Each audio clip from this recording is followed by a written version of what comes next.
Bureau, so they're highly trained, one of the best in the world, if not the best in the world. They know how to handle the situation, and they do it over and over again. They have a lot of manpower out there that's very trained, and they have the Bearcats as well, and they are all fixed on this one area. There's no way that the suspect is now going to be able to get away, and if he tries to do something stupid, he's not going to survive it. And our Eileen Frere is nearby. She has been reporting on this situation for us this evening. She had the opportunity to speak with a law enforcement officer handling this situation. Eileen, tell us more about this individual. We know that he's homeless. We know that they got the call at 12:30 this afternoon. And I heard you say earlier, I was only able to half listen to it, that he may have appeared at this property 2 days ago as well? That's correct. That's what San Gabriel police told us, that he was at this property a couple days ago. There's a woman inside. It's not clear what the relationship is. It may be a family dispute, but he, according to police, had earlier fired at a car or a car tire. The woman who called, who was inside the duplex with him at the time at around 12:30 this afternoon, said that he was armed with a gun. That was the 911 call, and that's what prompted San Gabriel police to first arrive here. Right now, we can tell you, and you can probably see the heavy smoke here. We can smell it, and we're several blocks away from the actual duplex. We are at Strathmore and Marshall here in San Gabriel. Police saying, though, that they knew when they showed up at this property earlier that they might be in for some trouble just because he was armed and just because of the previous reports that he may have fired at a car or at the car tire. When they arrived, they say that he was armed with at least one weapon. I know we've seen one in the shots that we got from Air 7 HD. Police say that he may also have not just a handgun, but also a shotgun. But when police arrived here, the officers were fired on, multiple shots fired, according to the public information officer.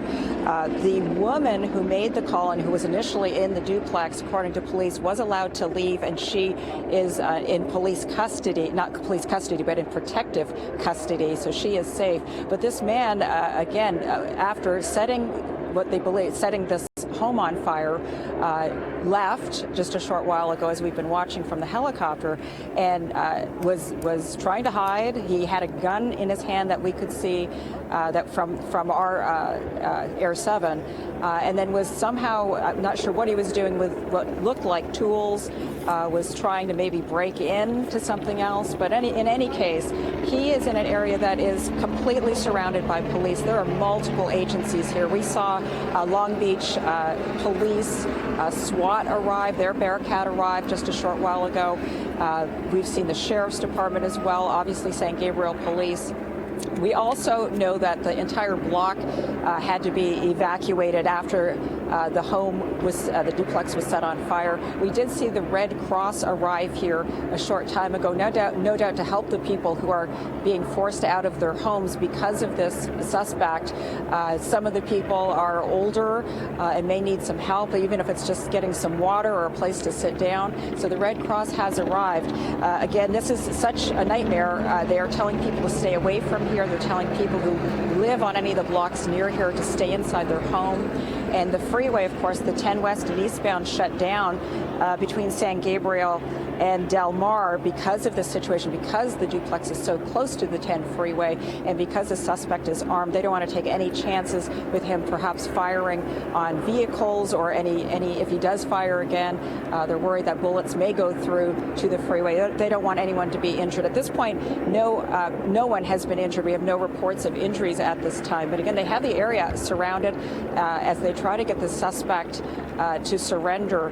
The police were telling us that earlier when they first arrived, after he had fired shots at officers, they did have negotiators that were trying to talk with him to try to get him to leave the property. We don't know when those talks broke off, or perhaps are they still talking to him? We don't know that yet, but he is outside of that duplex, and they have the place surrounded, so I'm not sure where exactly he thinks he may be able to go, but they are being very cautious, obviously, because he is armed. Eileen, just a very quick question for you. The woman who called police to report this today at 12:30, that there was a man on the property with a gun, is this the same woman with whom the suspect had a dispute 2 days ago when he appeared at the property? That isn't entirely clear. We were trying to get clarification on this. They did have the report 2 days prior. We don't know if that was the woman or if it might have been another family or a relative. We know that he is homeless, but he may have family that lives there. But I'm not sure if that was the same person who reported that he was on the property 2 days ago. We still haven't got that clarified. They're still trying to pin all of that down. Okay, Eileen, thank you very much for that report from the scene. And as we begin Eyewitness News at 5:30, we'd like to recap for you breaking news that we are covering here on ABC7, a barricade situation that has turned extremely dangerous with a home on fire and a freeway shut down, the 10 freeway in San Gabriel in both directions, and a man who is armed with at least a handgun still on the loose in this neighborhood. This is in the area of Del Mar between Brighton and Saxon Street. It is a neighborhood that is, it's pretty high density, a number of triplexes, and there's at least one single family home. That is the one that's on fire right now. At 5:04 p.m., we saw the suspect exit that building with the home on fire with a gun in his hand. You can see it now, this picture, and you can see him. We got a good description of him now. He'll be easy to spot when we do eventually find him. With dark shorts, no shirt, a Dodgers cap, and black Nike shoes. And you can see when he's getting out of this house with clearly some hoarding situation going on there. You could see a handgun in his right hand. And that's what is of the largest concern right now. This suspect staying holed up inside the house, shooting at law enforcement with two different kinds of weapons. Now he's getting out of the house that is on fire, but it shows that his willingness to continue to carry his handgun means he is not going to give up, and he is still extremely dangerous. But what is interesting, Michelle, is we see him run around this corner under those trees next to yet this other building, and we see this strange sight where it appears that he is hammering at something, trying to get into it. We don't know if it's a cabinet or maybe a doorway that is locked and he just can't break into it. We're also being told that there's a possibility that on the windows there may have been bars, so he could not gain entrance to that building, but maybe that's what he was desperately trying to do. When he ran, after that episode, he was unsuccessful trying to break in. We saw him run away after getting into the trunk of a car, carrying something else.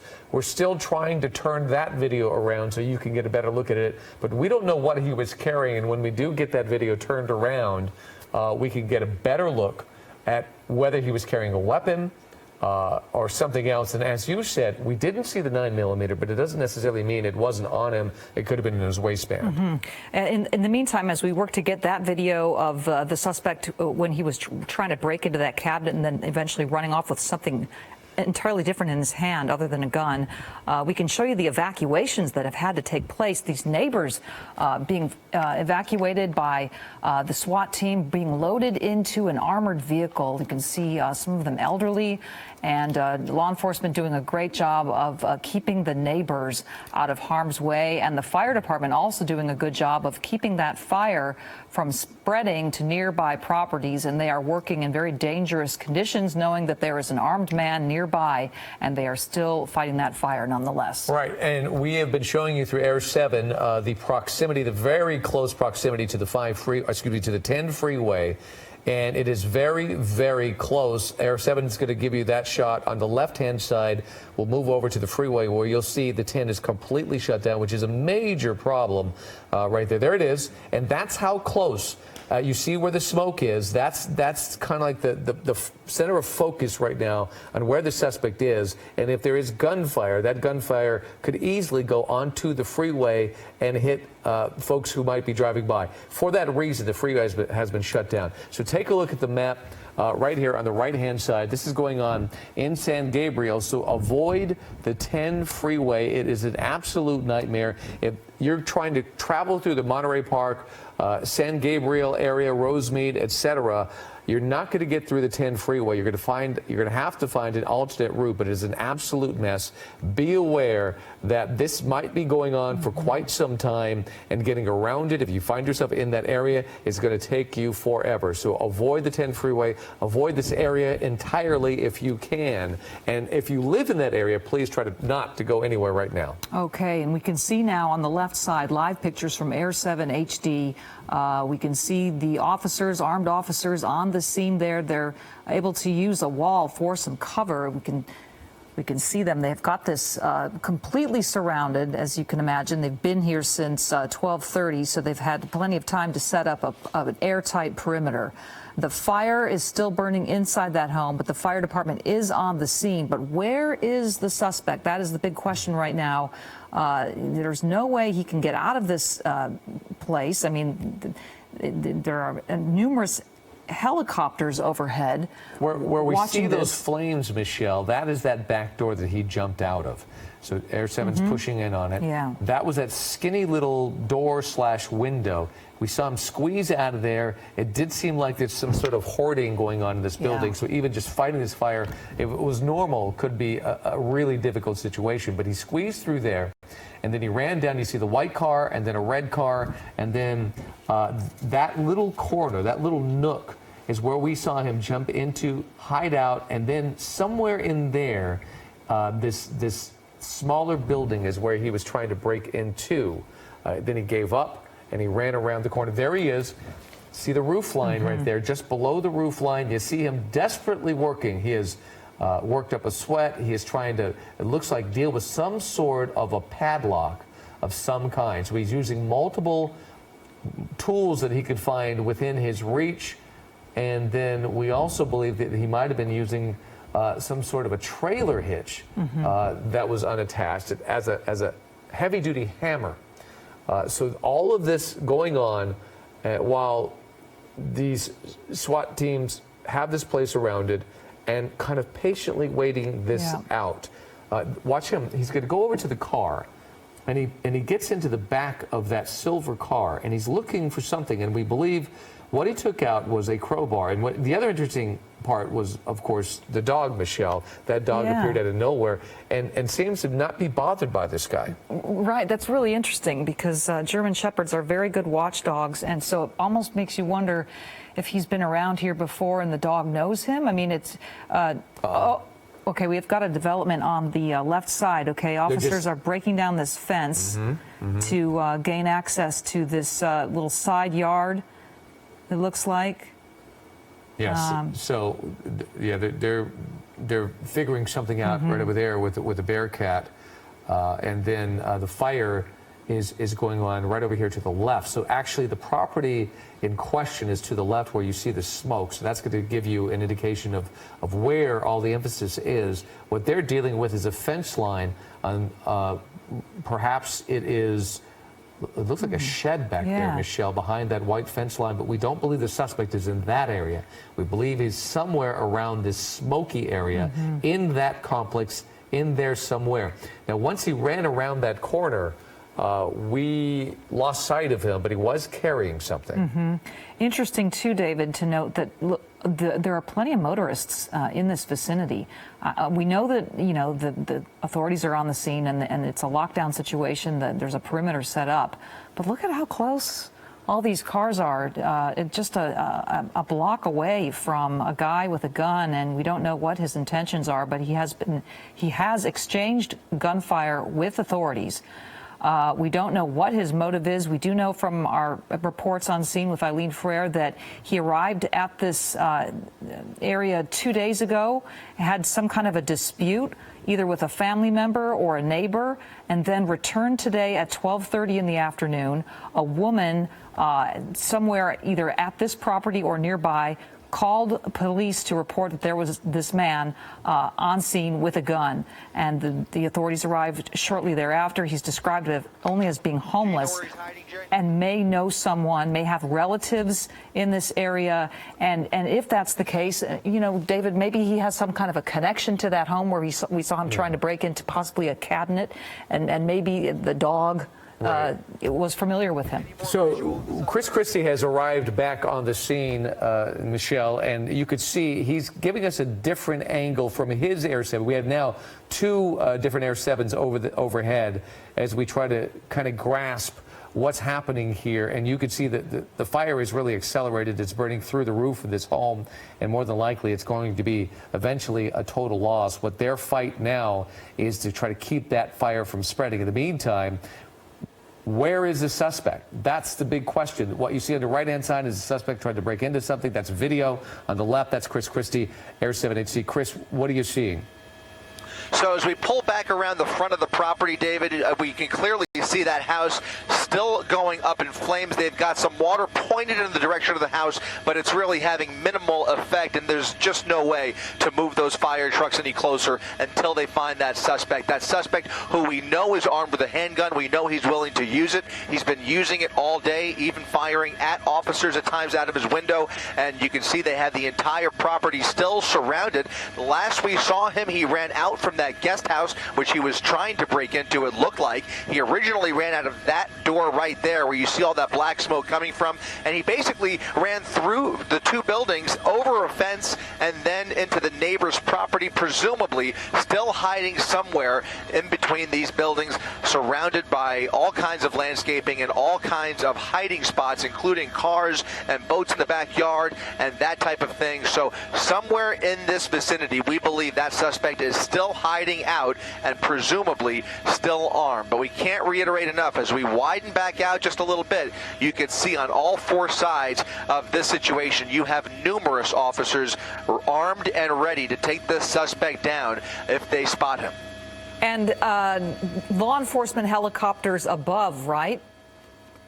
Yes, several of them. The LA County Sheriff's Department has a number of helicopters that they've been using all afternoon to monitor the progress of this barricade situation, and they have been calling the shots ever since that suspect ran out of the house, trying to point the officers on the ground in the direction of that suspect. But at this point, he seems to have, they seem to have lost him. They seem to have lost him somewhere between this group of homes, that guest house on the top right, the main home on the top left, and then that triplex that we're zooming into right here. Somewhere in between here is where he ran into, and where he's hiding at this point is really anybody's guess, but they're going to have to eventually set up and do a grid search through this property when they have enough personnel on scene here. They have lots of personnel ready, but they have a major emergency just a few feet away from here with a major fire burning next to this scene.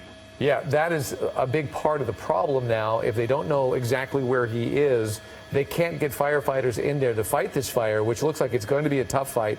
And you look how close these buildings are to each other. Very easily, this fire could continue to spread. And as absolutely, I should also mention they also noticed there were a number of gas canisters in the backyard as well that they were also worried about. So just to magnify the danger of that fire, they just don't know what they're dealing with as this fire continues to spread. Right, and until they find the suspect, they have to be very careful, and they can't let firefighters in there to further fight this fire. So this is a very complex situation in regards to the fire burning, the neighbors' homes, the freeway nearby, a lot of moving parts, and this is a total mess, all due to one person. Yeah, right. They are making progress, though. At least the water is reaching the fire now, because earlier we saw when they first turned on that hose, they weren't having a lot of success with it reaching, and now they've gotten into a better position where you can see the water is hitting that fire. So that's good. You can see a lot more white smoke as opposed to earlier. Right. So hopefully, maybe they could get some leeway on that fire. But where is that suspect? And that is pretty scary. So, and is he still armed? And what was he carrying the last time we saw him? So many questions here as we try to figure all these things out and continue to watch this situation live. Those are live pictures from Air 7. And that, again, is the video. That's when we got a good look at him. And notice his right hand right there. He still has that handgun as he tries to make his escape from the burning building and tries to find some other shelter in this complex. Look at the amount of material piled up in that home. I mean, he literally spilled out of that house. So that is part of the problem with fighting the fire. There is just an immense amount of material inside. It could be a hoarding situation, or he could have pushed a lot of stuff up against that because it's a window of some sort and for his protection. But yeah, it doesn't bode well for firefighters, Michelle. Okay, Chris Christie. So what are you getting in terms of the freeway shutdown? Are you getting the impression this could go on for a while? I'm so glad you mentioned it, Michelle. As I look out the window, eastbound or westbound, let's start with the westbound traffic. Westbound traffic on the 10 freeway is going all the way back to the 605. So we're talking about a several-mile traffic jam going westbound. Now, eastbound traffic, folks coming home from downtown LA, the traffic literally is solid from San Gabriel all the way through East LA into the downtown area. The East LA interchange is absolutely bumper to bumper. As we go ahead and pan over, and you can see that they're detouring traffic just an exit before Del Mar and over on San Gabriel Boulevard on the westbound side as well. It is standstill traffic. Folks are going to end up having to turn off their engines here pretty soon. But we are talking about an epic traffic jam this afternoon here in Rosemead and the San Gabriel Valley. The 60 freeway definitely going to be your best bet. As we come back down to the scene here, we saw it looked like an unmanned vehicle that actually made its way onto the property and maybe making its way towards the search area. There it is right there. Actually, no, it's a manned vehicle. Yeah, there you see it's a little Bearcat that I don't know what they're going to use that for, but just a moment ago made its way onto the property. You can see those other SWAT officers with their guns still trained past the main home towards the backyard, but still no sign of that suspect. Yeah, I wonder what that device is, and I guess it is manned. It's not robotic, so there is actually a human in there. Clearly, he's heavily armed, armored with that vehicle, and it looked almost like a battering ram of some sort, Chris, and perhaps they'll use it for those purposes. I mean, that's what I've seen it used for in the past. In this situation, I'm not sure if it was maybe it penetrated the front gate. I'm not sure, but now it's pulled away from the scene. It's actually traveling along Brighton Street over to the command post. So that whatever it was meant to do, it's done its job, is now making its way back to the command post. You can still see Special Enforcement Bureau tactical officers walking around the backyard of the adjacent home, that neighboring pink triplex where they were evacuating residents earlier this afternoon, and a number of officers still surrounding that building, apparently convinced that he hasn't gone too far, is still in the backyard. That seems to be the premise that they're working under at this point. Okay, while we keep your live picture up, we're going to talk to Eileen Frere, who is on the ground gathering information from the scene. And Eileen, what is the latest information that you are getting? Well, still, they are still searching for the suspect. They don't have a lot more to offer at this point, other than they have the place surrounded. We have seen multiple police agencies here, and we are smelling and seeing a lot of smoke here just coming from that duplex. And we are several blocks away, and it is very strong where we are. We're at Marshall and Strathmore in San Gabriel. Again, this, according to police, this all started at 12:30. The report of a man who had been in this duplex, had visited there a couple days prior, returned. According to the 911 call, the woman who called said that he was armed with a handgun, or armed with a gun at this time. Police saying that he has at least a handgun and possibly a shotgun. Police arrived here and shots were being fired on officers, multiple shots fired. They quickly called in more police. They surrounded the area. Throughout the afternoon, the smoke started coming from the duplex.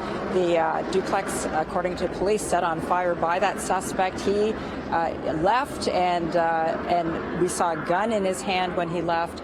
And at this point, police, more police, different agencies arriving. We saw Long Beach Police, SWAT, their Bearcat arrived. We've seen, obviously, San Gabriel Police and LA County Sheriff. This area, everybody being told to stay away. We've seen some neighbors here. None want to talk on camera, but there are a number who have gathered, and they're just just sitting and waiting. They live down the street, which is Strathmore by Marshall, and they are just trying to get home. One person we talked with, he's just trying to get home to get changed because Arcadia High School, which is near here, is having their graduation at 6:30, and he's trying to get changed to make it there in time for graduation. So a lot of people just sort of on hold, their lives on hold because of the suspect, and of course not being allowed in here because of the danger, not only the fire that was set by the suspect, but also the suspect being armed. Again, the 10 freeway remains shut down in both directions between San Gabriel and Del Mar because of the suspect, the fear that he may fire shots and that it could strike someone or a vehicle on the freeway. And we look back here again, we're seeing more smoke rising as this duplex burns. It's incredibly smoky as well. I don't know why you would want to be outside if you are in this neighborhood. Again, police urging people, if you are living in the area, just stay indoors, keep your windows and doors shut because they are continuing to search for this suspect. And otherwise, if you don't live in the area, just avoid it if you can. And if you're having to deal with that 10 freeway, I'm so sorry, but you've got to try and find alternate routes to get to where you need to go. Again, this suspect causing so many problems for so many people and creating such a dangerous situation, not just for the people who live here, but also the law enforcement who are just trying to bring this to a safe end. Okay, Eileen, thank you so much. And we have a new development now, as we can see from these live pictures from Air 7 HD. Another fire, this is the same area where he was trying to gain entry to either a cabinet or part of this house.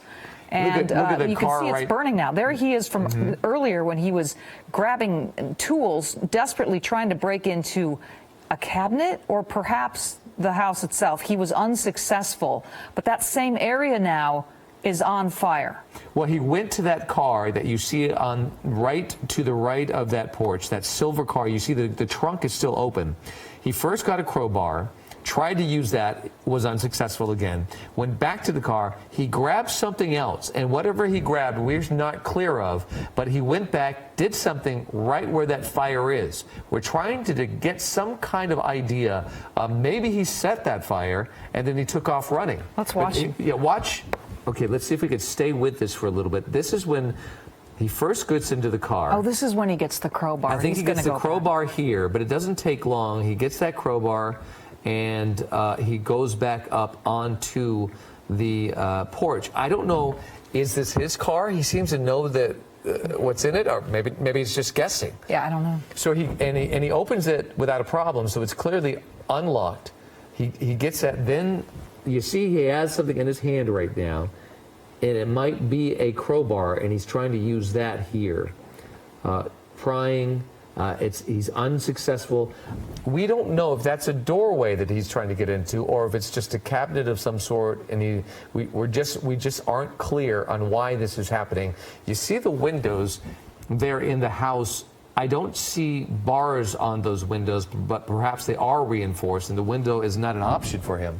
But just literally moments after that scene is where he goes back to the car. He pulls out something, Michelle, and he goes back to where that fire is now. Chris Christie overhead. Okay, Chris, go right ahead. You have new developments. Yeah, David, so the back house that we're continuing to keep an eye on here, that's the guest house. As you mentioned earlier, he was trying to break in there or rig that cabinet. Well, it was somehow or another, he was able to make his way back towards that structure, and that's where they are focusing their attention. And sometime in the last 5 or 10 minutes, that fire has started in that second rear structure. So it looks like the suspect has made his way into that building right there, and now the front porch is on fire. You can see some flames near the front there, some smoke billowing out of the front door, and in the last 30 seconds we are hearing reports from the ground that he is once again firing his weapon. Reports of gunshots in the last minute or so coming from that building. So officers now with their attention squarely trained on that rear guest home to the original house. You can see the Bearcat has now pulled up on the opposite side of that fence. Again, this is right across from where that dog ran out of, where he eventually made his way into the trunk of that silver car to try and retrieve a crowbar, and has managed to somehow make his way into that building. And that seems to be where he's hiding out at this point. Unclear whether there's a fire inside the house or whether that cabinet's burning, but suffice it to say, they think they may have narrowed his location down to that building right there. Chris, the gunshots were just fired moments ago? from this home? Just moments ago, continuing to fire that weapon.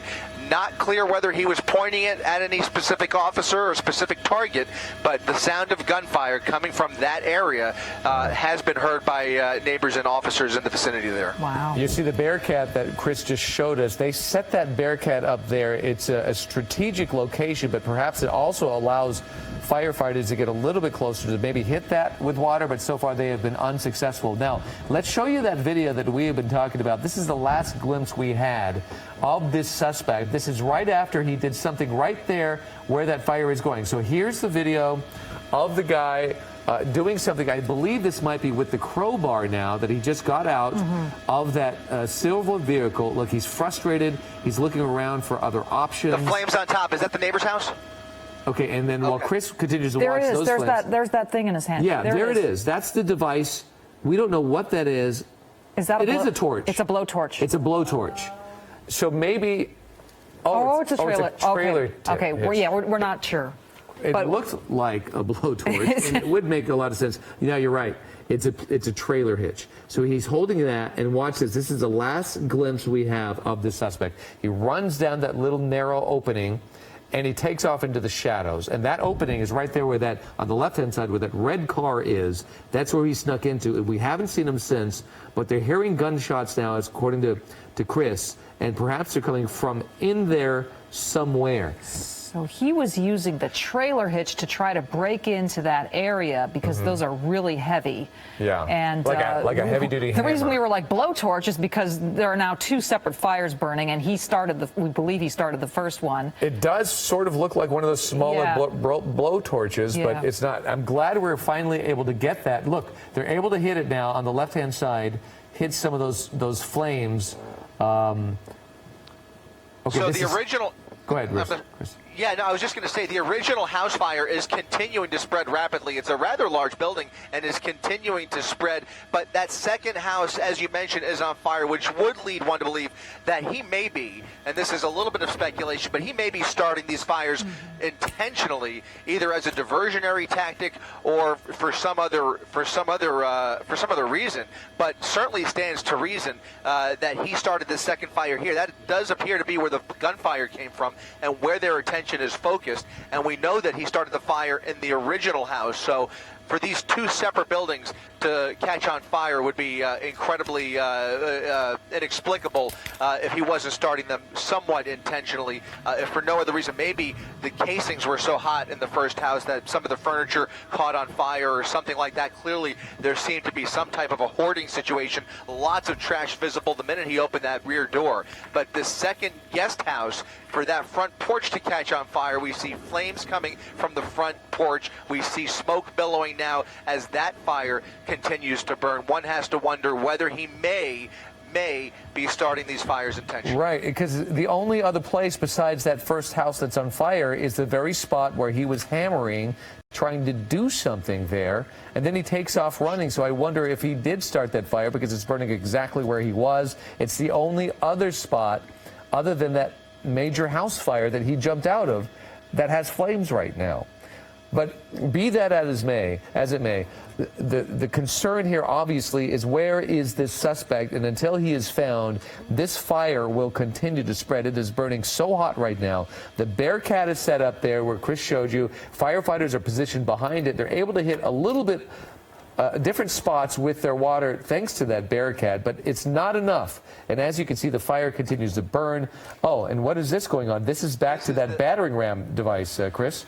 So they're using that Bearcat to actually, or the Bobcat, I should say, the Bobcat all-terrain vehicle to actually rip the fence apart. They're ripping the gate apart.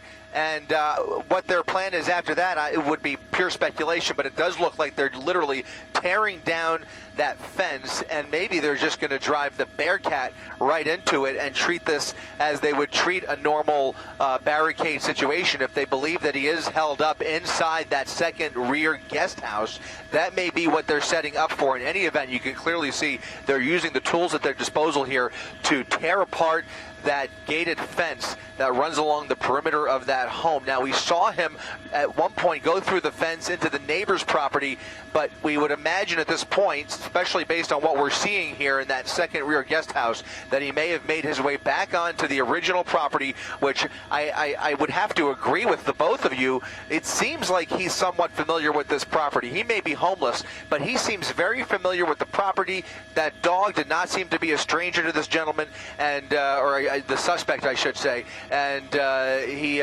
clearly was able to get into the trunk of that car. So how much time he has spent on this property, one has to imagine he's fairly familiar. He once again shooting. He's shooting. Those fireworks going off next to the second guest house. I thought that might have been gunfire. It's fireworks literally going off in the backyard. Really? I wonder if they are just being set on fire from the fire itself, or if he's setting them on fire. We just don't know. But one second, Chris. It is just about 6 o'clock right now, and we want to welcome our audience here for Eyewitness News at 6. I'm David Ono. And I'm Ellen Leyva. You've been watching this very dangerous situation unfold. It's been an incredible hour to watch you and Michelle cover this. But we do know that suspect... There it is. Look at that. He's literally throwing fireworks. He's throwing fireworks out of the window of the house. He's throwing boxes of fireworks are now going off in the backyard of the guest house, right in front of that boat. You can clearly see he's lighting them on fire and then tossing them into the backyard. So that's what's happening. So he must have made it into that guest house, even though he tried with the crowbar to get into the house. He must have gone through a window or something. He's found a way in. That's where he's holed up right now. At least that's clear, pretty clear evidence, Chris. So back to the familiarity of this property, it does seem to make a lot of sense. Now he's found fireworks, so maybe he knew they were there all along. He knows how to get them lit. He went into the back of that car, digging around the back of that car, knowing it was unlocked. The dog doesn't seem to be bothered by him as well, and there's more fireworks going off right there. Incredible. Yeah, you're still throwing more. We're actually we've got the camera coming back down here in a second. Sorry about that. But he's clearly, I think he's pretty familiar with where these fireworks are, and I think that some of the fire that we've seen this afternoon certainly appears from just common sense standpoint to be set intentionally. So this person clearly has a fascination with the pyrotechnics of whatever else may be stored inside that home. Again, we've had reports of gas canisters. Now we know that there are fireworks stored in this rear building. So who knows how much else or what else may be in there, or what other fireworks he may have at his disposal. Meanwhile, that 10 freeway shut down through San Gabriel, Rosemead, Monterey Park, just a complete traffic stop there. You can avoid that area, but think about that. This could be hours before that freeway reopens. It's a terrible mess, and it's a complicated situation for law enforcement and fire personnel to deal with. More fireworks clearly going off in that property, which they themselves can create yet another fire for firefighters. What is interesting is they're doing their best to set up these barricades and give protection to firefighters as they continue to fight the flames and push them back. The danger here is the house fire that is raging right now is so close to these other properties. And apparently the police department has been told there is a large amount, as we can see, of fireworks on that property. Somehow they've been able to get that information. So that is a dangerous situation. Don't know how much is in there, but a lot. A stash of illegal fireworks. And Chris, I guess if he's throwing them out a window, do you have any sight on that window at all? We're trying to jockey for position and keep an eye on all four sides of this rear structure. I have not seen him again in the last few minutes that we've been seeing those fireworks coming out of the window. So he may be throwing them out of the door or throwing them out of the window. And that is new information that just came into our assignment desk, that there is apparently a large stash of fireworks in that building, which really starts to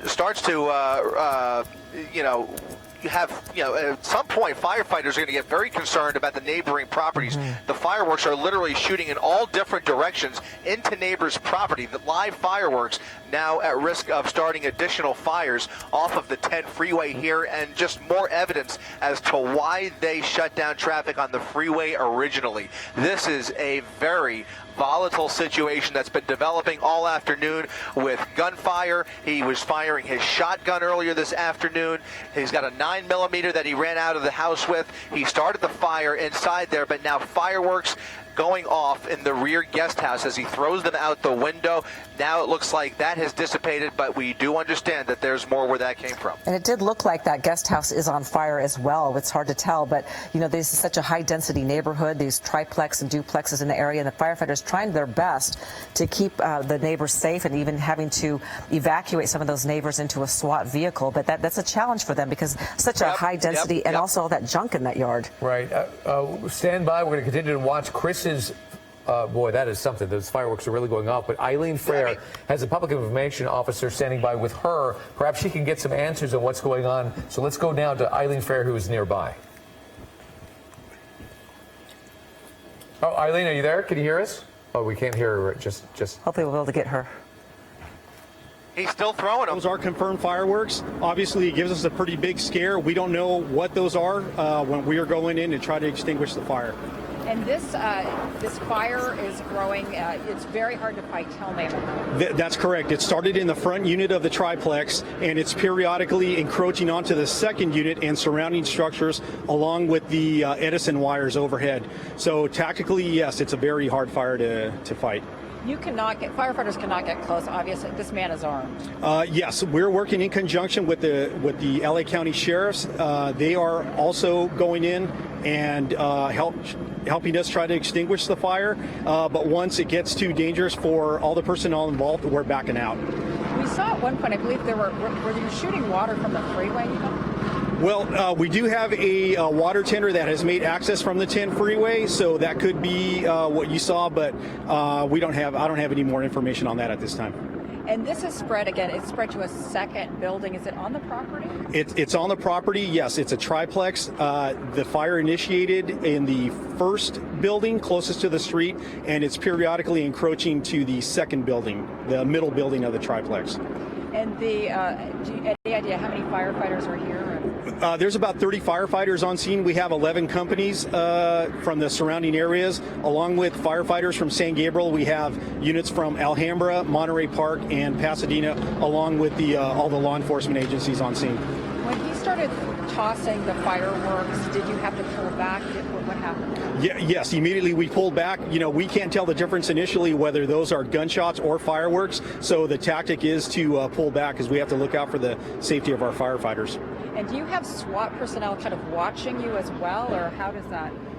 Yes, our incident commanders are doing a great job. We have a unified command right now with our law enforcement agencies surrounding our area, and we're both trying to make a good concerted effort to try to go in there as a team and extinguish this fire, and ultimately the law enforcement officers can get this suspect out of his residence. And I think we're seeing video of the fireworks, but we're also hearing it. We're quite a ways away, and we're still hearing it from this. Right, it's pretty scary. I wasn't even in the immediate area, and when I saw them, my heart sank until I was able to confirm that those are fireworks. It's very hard to tell the difference.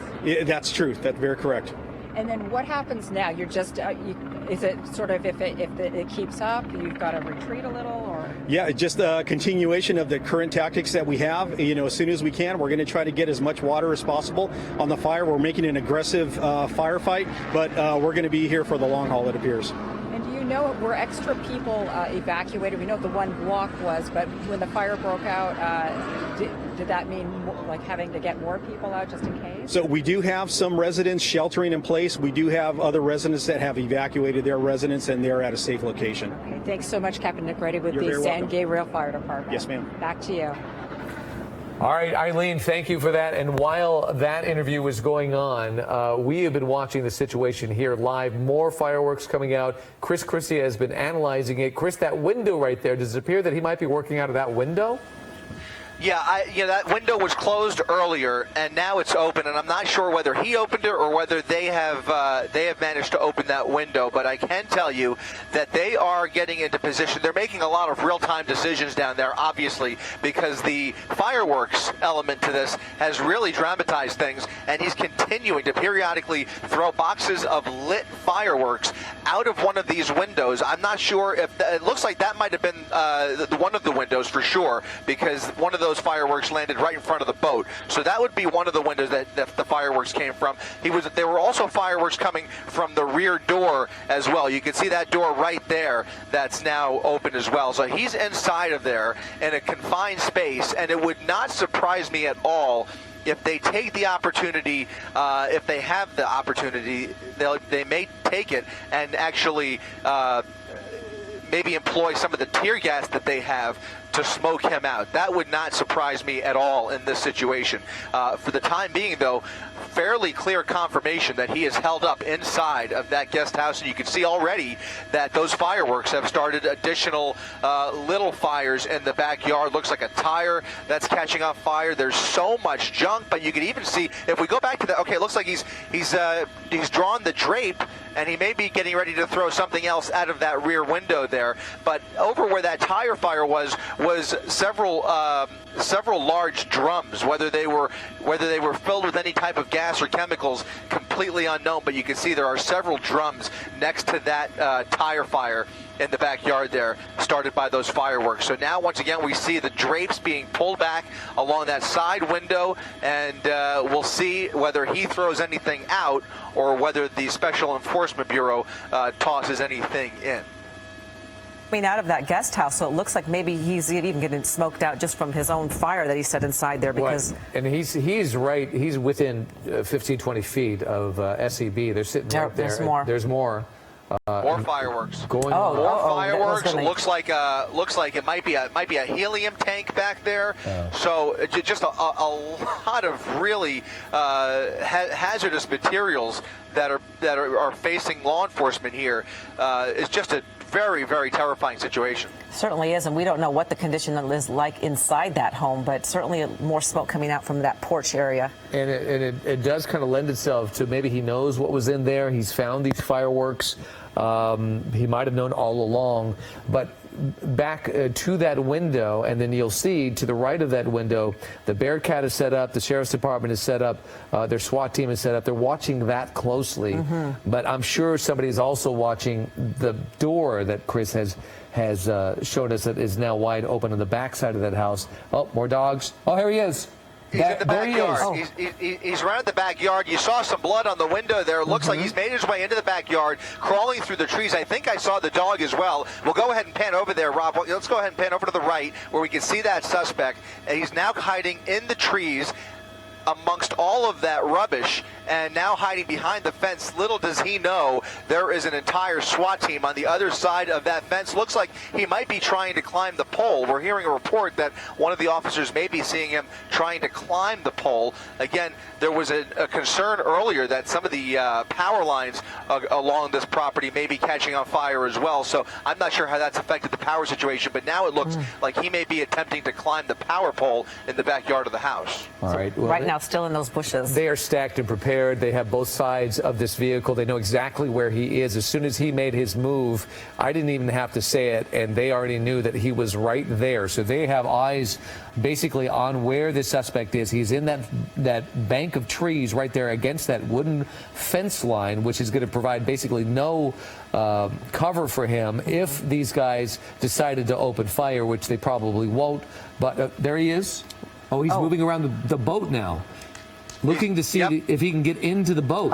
Okay. He's crouching behind the boat. Is that the same dog? That might be this is a different dog. That's a different dog. It's a smaller dog, but he's right behind that boat. The dog gave him away. Looks like. I'm sorry, David, go ahead. The dog gave him away. The dog is following him. I first saw the dog, then I saw the suspect. Is that tear gas or is that... I don't know whether they shot at him or whether he shot something out, but you clearly saw something detonate from under that canopy, that boat cover, I should say, which he just crawled into. He just crawled under the boat cover into the boat and is now hiding. Now really has very little, really nowhere to go now. He's really hiding on board that boat. They're going to close in on him relatively quickly, I would imagine. You can see still that tire fire burning nearby, but they are going to there you go. He just got out. He's out now. Now in front of the boat. Okay, I'm going to ask our assignment editor if he could just go onto the two-way for just a second, Jay. So we've got, there we go. We've got the suspect now crawling through the backyard, climbing the fence, now climbing over the fence into an adjacent property at gunpoint. Here you can see they are going to take their opportunity here. We're going to keep the camera fairly trained on this officer here as they deal with this suspect. You can clearly see they're looking for an opportunity. These officers are on the other side of the wall. This property that you're looking at right here, that wall, David, is literally adjacent to the 10 freeway. So this is once again exactly why they shut down the freeway over an hour ago. For this very reason, this situation has escalated over the last hour and a half dramatically and is now adjacent to the off-ramp of the 10 freeway here at Del Mar Avenue. And you can see the suspect now crawling through along that fence next to that car and is now cornered, literally cornered in the backyard, in the corner of that backyard with very little space to play with, but he's certainly making the most of his resources back there, just desperate to hide from law enforcement. He needs to give up. He has no chance of survival if he decides to continue to be offensive like this and either try to get away or be aggressive towards officers. He doesn't have a chance. There he is. We don't believe, though, they've opened fire yet. Oh, there's a raccoon that just came out of that. That's a raccoon. Oh, my gosh. Could this get any stranger? It's a very... This is the weirdest, But I think he went underneath the truck right now. Under the white truck. He might be underneath the white truck. He's hiding in front of the truck, maybe crawling underneath there. You saw he spooked that raccoon in the bed of that pickup truck. This is the weirdest thing I've seen since maybe last week. Yeah, no, this is just a dramatic situation and really terrifying for this entire neighborhood. We can make light of it, but you can see this is a house fire that is clearly raging out of control. The fire department still has yet to really get enough water to put this fire out, and that suspect clearly looking for any crevice amongst all of the rubbish in that backyard to try and hide out. And you know, the time is just a matter of time for this guy at this point. The big concern is we know he was armed with a handgun, and so for that reason they have no choice but to treat this very carefully, keep their distance, wait till they have their opportunity or their shot, whichever comes first, to take him into custody. But with the behavior that we've seen, throwing fireworks, live rounds of fireworks out of the window, I mean, just erratic and crazy behavior here this afternoon. And now he has to know that he's cornered by now.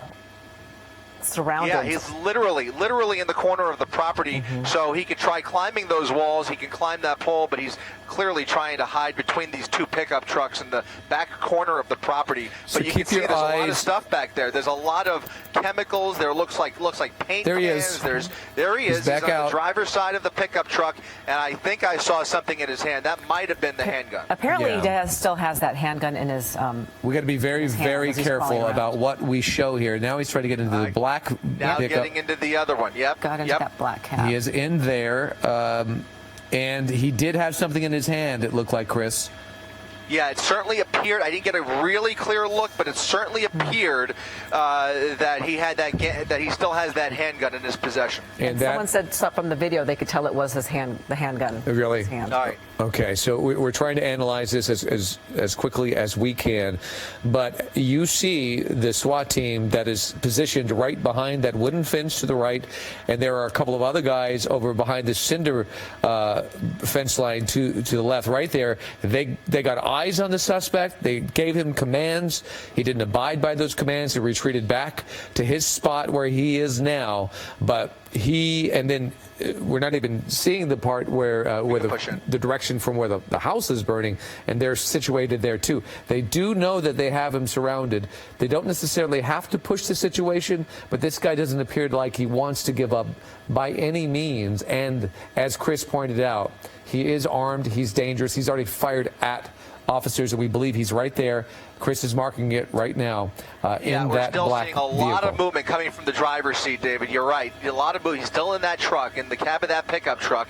Obviously, that pickup truck isn't going anywhere. It's essentially trashed back there, but he is in the driver's seat, lots of fidgeting around. Who knows what's inside the truck at his disposal, but that seems to be where he's chosen to hide out for the time being. Now it'll become a standoff between law enforcement and the suspect who is inside that truck. We know he's armed, and that's the problem. That's what's really forcing law enforcement to take their time and give him a little bit of space, but you can see it's not too far away that the LA County Sheriff's SWAT team is basically just on the other side of that fence. I don't know what, maybe 20 feet away from him right now. They have him basically surrounded on both sides. You can see officers on one side of the wall and officers on the other side of the wall, about 30 feet away from that truck. And we're looking at video where you could clearly see that handgun is in his hand there as he's crawling around between the trucks. Also at issue is the longer the standoff continues, the longer it takes for those firefighters to be able to get a good access to those homes and to keep those flames from spreading to other homes. Right, that fire is preventing a full firefight, which is necessary in order to put that house out. Look at that. That in the roof meantime, is... it could continue to spread. That's extremely dangerous. In the meantime, just feet from this house back to the suspect. You see, that's where SWAT is set up. In fact, they're even helping. Look at that. I know. They're even helping fight the fire. Wow. Unbelievable. Those flames are burning really hot. That roof looks like it's about to cave. Yeah, and so just, I would say 30 feet from where these guys are standing forward is that black pickup truck where we believe the suspect is holed up. Look, they have more officers set up right here. There's a black pickup truck where we believe he is in there somewhere, unless he has somehow found a way to slither out of there. And is that K9? They have K9 set up now. And since they're getting closer and closer and moving into this guy, they're bringing all their objectives, their opportunities forward to see how they're going to bring this guy down. This K9 is one way that we've often seen people being pulled out of vehicles. However, this guy does have a gun, and they don't want to put their K9 officer at risk as well. Yeah. Yeah, I don't think we'll see that here, but they may employ some other less than lethal tactics. They could easily maybe shoot through the passenger side and gas him out with tear gas. It looks like there's more movement around. He's made his way to the passenger seat. I thought I saw some more smoke from inside the truck. That would not be surprising, but that was just him moving around from the driver's seat to the passenger seat, really trying to calculate his next move, but clearly still very, very hyper inside that truck. Yeah, we could see him kind of in the back of that cab.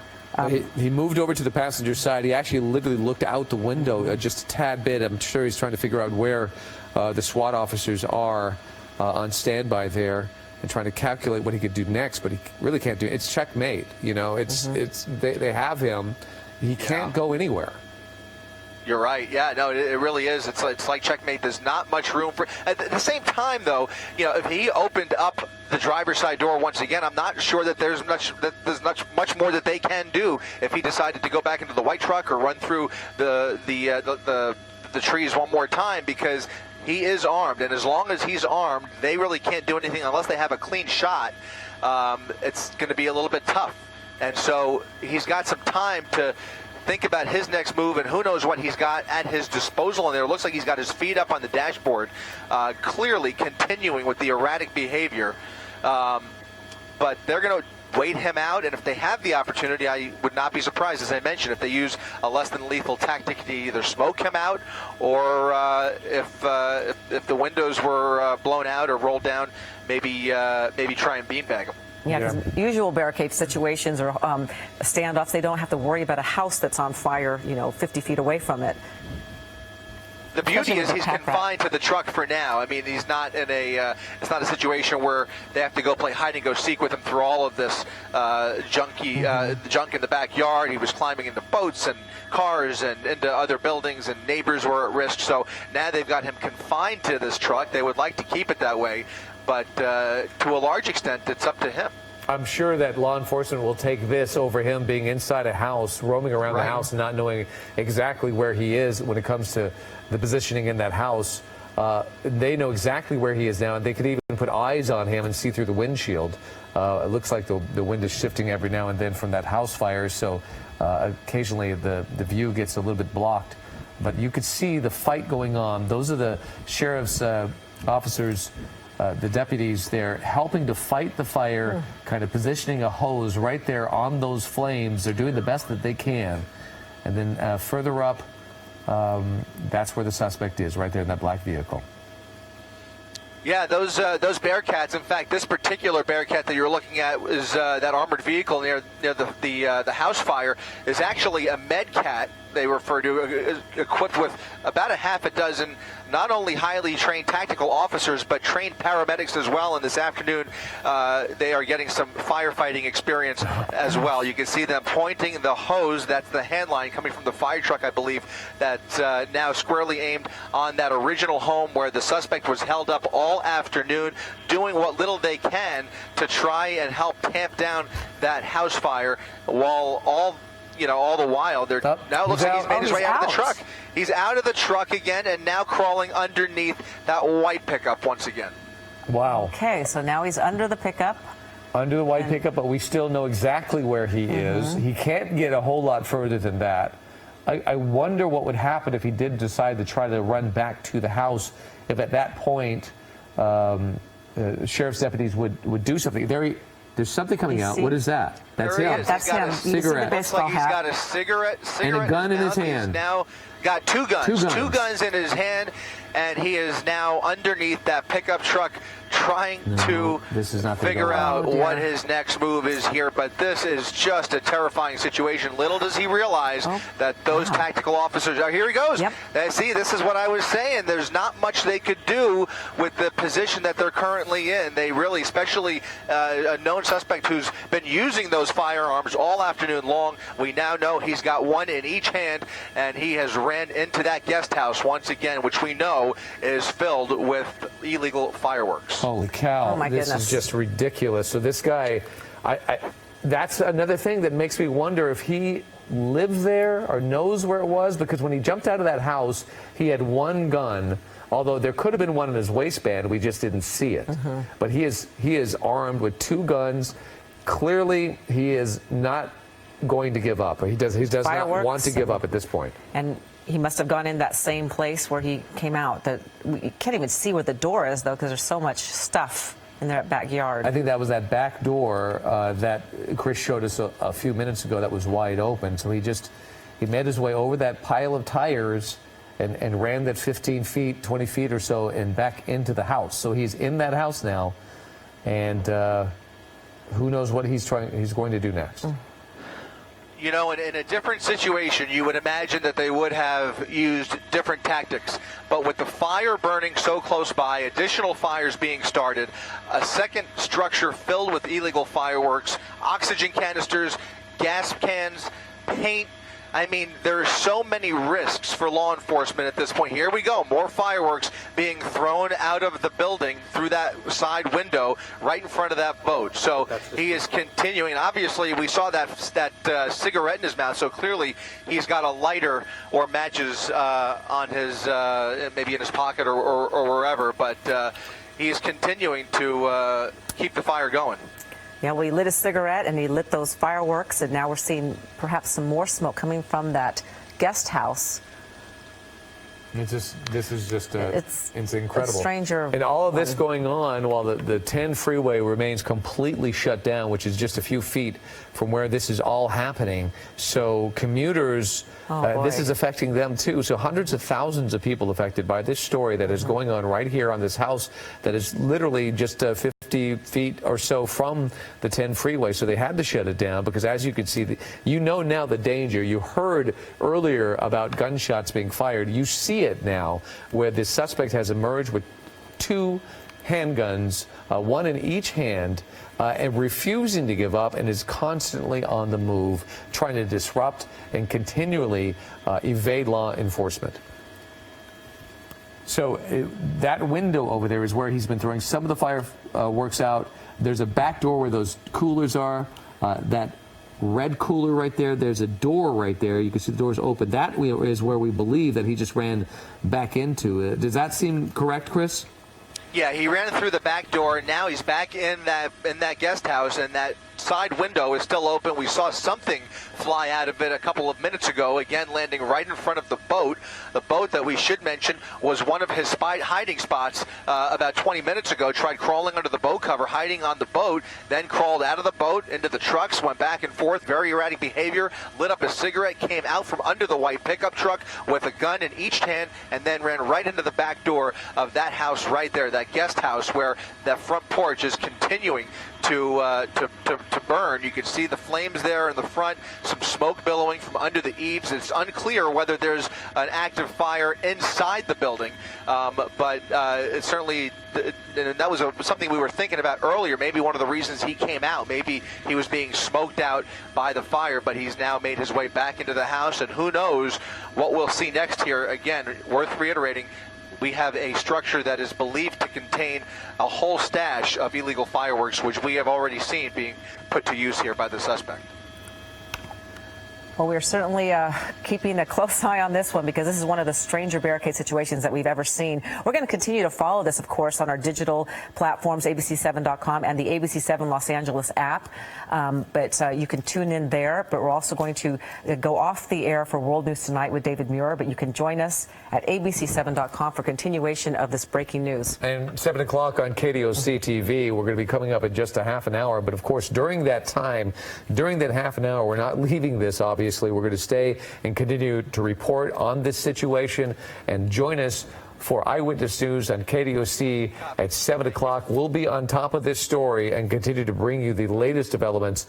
This is an enormous story, not just because of what's happening at this house, but the commute as well. Here's ABC News, World News Tonight.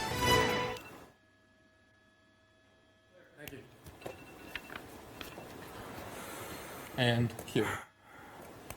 And scene. All right, you've been watching this breaking news on our ABC7 station, and now we're on digital, and we're following this breaking news, this barricade situation in San Gabriel. Very dangerous situation. We have Chris Christie in Air 7 HD, who's been over the scene.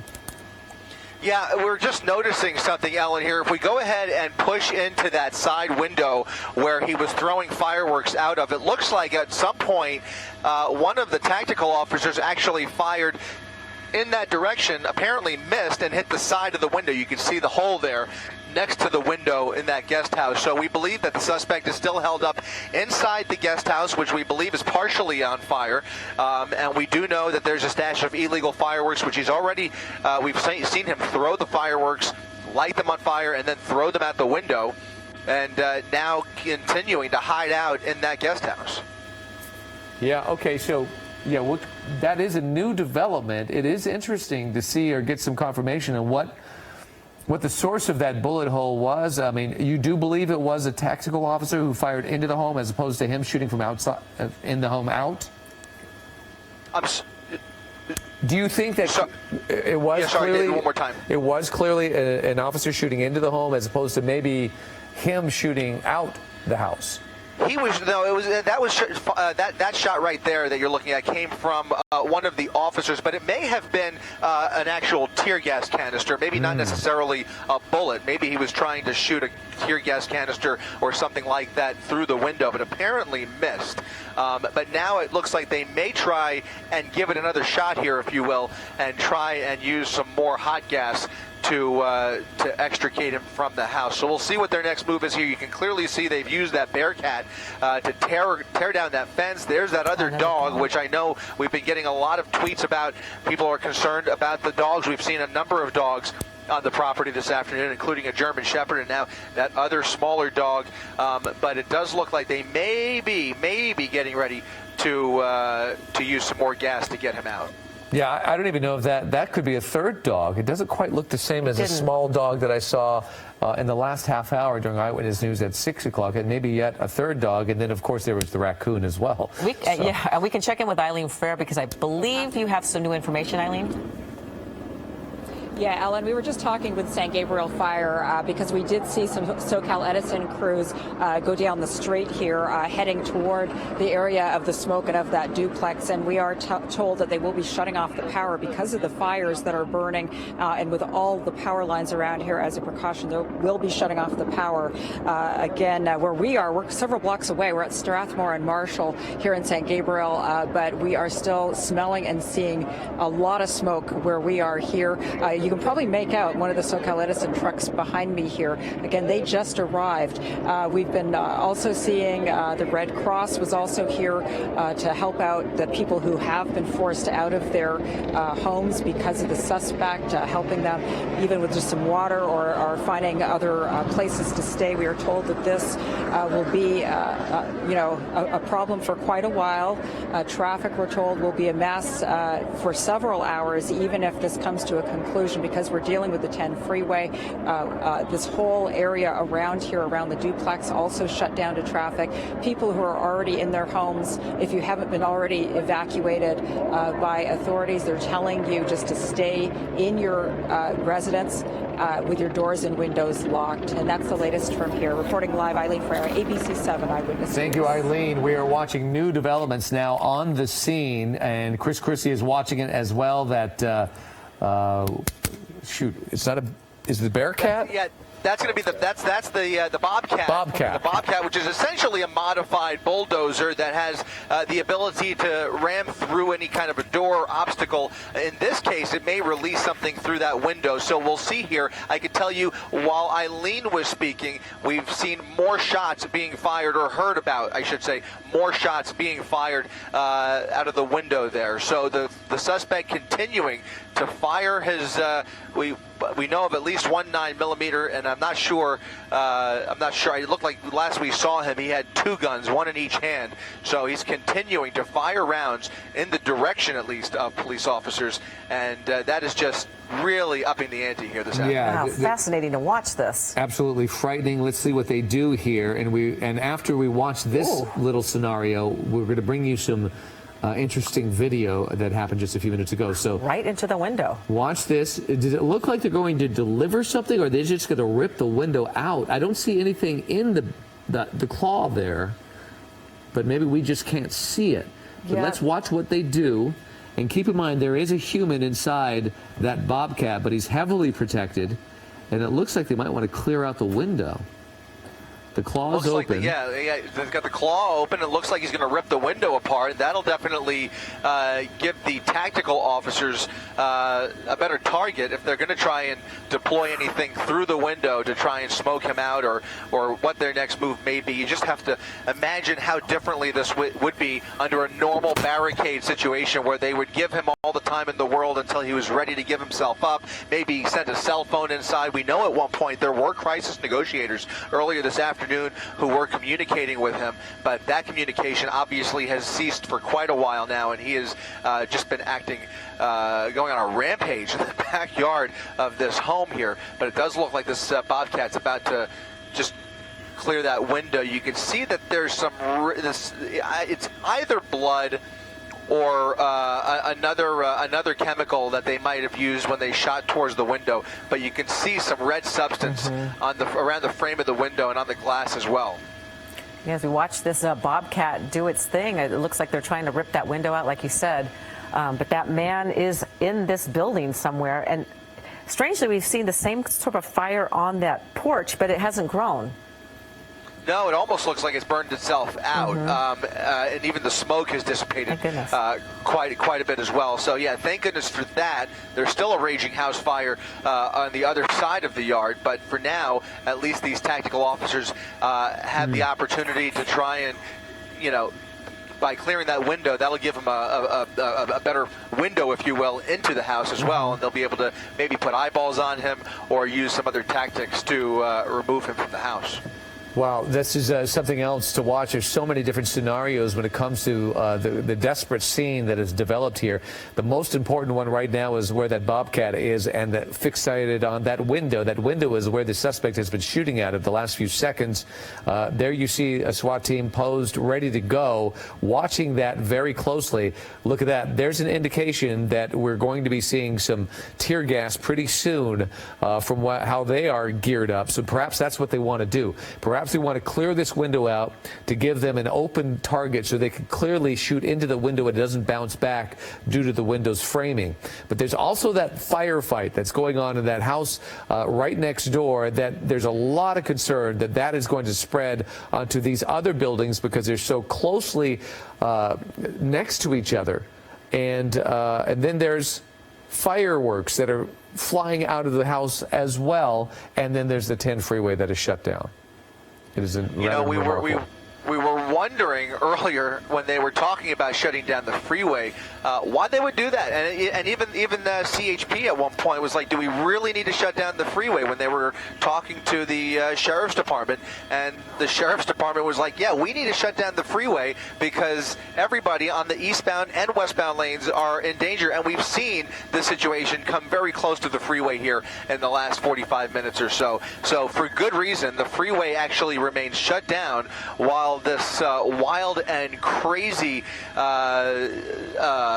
madman continues to evade police here. But for the time being, he seems to be contained to this property. But for a short time, he had actually ventured onto the neighboring property, which is literally about 20 feet from the westbound side of the freeway.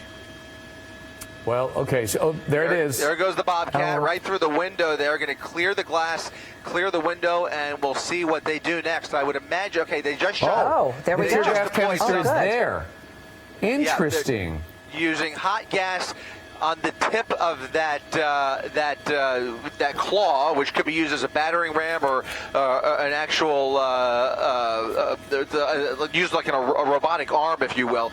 In this case, there was a gas canister that they've deployed now inside the structure. It went off maybe a little bit prematurely, but they've now scooted further in through the window there, and we'll see. You can see the smoke now coming from the front door, and so you would imagine that that room and that building is now being filled with gas. We've seen him act so erratically and in a crazy manner, so this could escalate things for him as well. Well, now we'll keep a close eye now on that rear door, because if the there he is. There it is. Here He's comes a long rifle. There's the shotgun. Oh, he's been shot. He's just been, it looks like he might have been taken down there. They just took him as down. he came out with a long rifle. I think officers may have seen an opportunity there. Not sure if that was lethal or not, but it looks like they may have had the opportunity to take him down, and it looks like he may be on the ground. We're widening out for obvious reasons here. We don't want to show anything too graphic, but you saw the tear gas basically did its job. I was wondering if he would just try and escape through the back door, and no sooner than I thought it, he sure enough came out the back door with that long rifle. So it looks like this may be coming to an end here. We'll keep an eye on it and see if they approach him here in the next few seconds. I don't think that was a less than lethal. And then I got a feeling the shot might have come from that barricade across the street where the guy had high ground and had a clear line of sight. That person right there, he had high ground, clear line of sight right into that doorway where the suspect may not have been thinking that that person could see him. He comes out with that long rifle. He had a clear shot and he took it.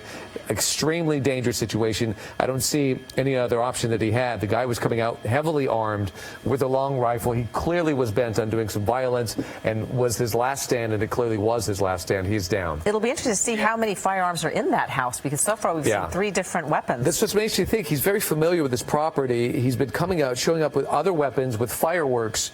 He knows what's happening. So the suspect is down. It's a bit of a mess right there. We don't want to push in, but you saw, as well as the rest of us, he was walking out with that rifle. He didn't get but a step outside the door, and he was off his feet. So they were prepared for it. Clearly, the tear gas advanced their position and made this suspect do something aggressive, and that gave them their opportunity to bring this thing to a conclusion. So We're also going to show you some of the video just happened moments ago. So you can take a look. This is when he was hiding underneath that truck. Here he has 2 handguns, a cigarette in his mouth, doing sort of a Rambo crawl. And this is when he will go back into that house after he'd been hiding up on those 2 trucks. This happened about 15 minutes ago. Yeah, it does. From the sounds of it, it does appear that the suspect has been neutralized. But we're going to keep it wide here until they feel comfortable enough to approach the suspect. But that certainly appeared to be another, either the shotgun that he was using earlier, or perhaps an additional weapon that we didn't even know about. So we've seen a number. He's been firing shots from a number of different weapons all day long. And as you mentioned, guys, not to mention the fireworks and all of the other antics that we've seen. Right, not just a lot of junk in that house, but apparently firearms as well. It'll be interesting. Oh, yeah. Well, we're seeing a shot. We could see the live picture that you just showed, and he appears to be very likely a fatal blow. And I think they. Yeah. Well, we don't need to go into details about that, but he is incapacitated. He is down. I'm sure they're going to be very sure first that he can't continue to move or do anything, and then they'll eventually move in. Two-way. And then once they clear that area and decide that it's neutralized, I think they'll be able to get the firefighters in there to battle that house fire. That's almost a complete loss, or is a complete loss at this point. Mm-hmm. Yeah, so that's this is drawing to a conclusion, and we had a sense and a lot of fear that this is exactly the way it would go down, because this suspect showed a propensity of not wanting to give up. Not only that, he continued to be extremely aggressive, and even rearming himself.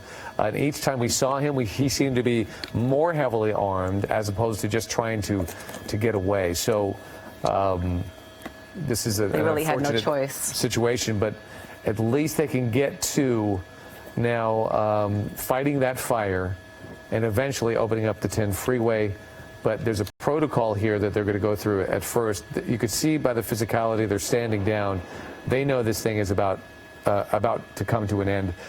There is still tear gas coming out of that gas, and that's why it's out of that house, and that's why they continue to have their masks on. Okay, we're going to be really careful here. We're going to stop the video.